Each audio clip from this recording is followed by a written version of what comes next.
ஒரு பக்கமே மென்னு சாப்பிடுறவங்களா நீங்க? ஹாய்ங்க, நான் டாக்டர் இளங்கனி ஃப்ரம் இளன்ஸ் டென்டல் கேர். இப்ப நீங்க ஒரு சைடு மட்டுமே மென்னு சாப்பிடுறீங்க அப்படின்னா அந்த சைடு இருக்க பல்லெல்லாம் சீக்கிரம் தேயறதுக்கு வாய்ப்பு இருக்கு. சீக்கிரம் தேயறது மட்டும் இல்லாம அந்த இடத்துல பல்லு சென்சிட்டிவிட்டி வர்றதுக்கு, அதாவது பல் கூச்சம் ஏற்படுறதுக்கு வாய்ப்பு இருக்கு. பல்லுல நிறைய கிராக்ஸ் ஏற்பட வாய்ப்பு இருக்கு.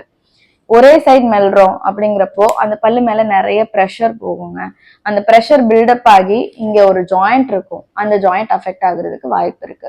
வாய் திறந்து மூடும்போது ஒரு கிளிக்கிங் சவுண்ட் நீங்க ஃபீல் பண்ணலாம். ஸோ அந்த ஜாயிண்ட் தொடர்ந்து அஃபெக்ட் ஆகிட்டே இருக்கு அப்படின்னா தாடை ஃபுல்லா வலி உண்டாக்கும், பல் வலி வரும், தலை வலிக்கும், முகமே வலிக்கிற மாதிரி இருக்கும். ஸோ பொதுவா இந்த ஒரு சைடே மென்னு சாப்பிடுறவங்க எதனால அப்படி சாப்பிடுவாங்கன்னு பாத்தீங்கன்னா, ஆப்போசிட் சைட் பார்த்தா அவங்களுக்கு வந்து சொத்த பல்லு இருக்கும், இல்ல ஏதாவது பல்லு எடுத்துட்டு அது கட்டாம இருப்பாங்க, அதுதான் காரணமா இருக்கும். நீங்க அப்படிப்பட்டவங்களா இருந்தீங்கன்னா இருக்க சொத்தைய கரெக்ட் பண்ணிக்கோங்க, பல்ல அடைச்சுக்கோங்க, அப்போ பேலன்ஸ்டா நீங்க சாப்பிடலாம்.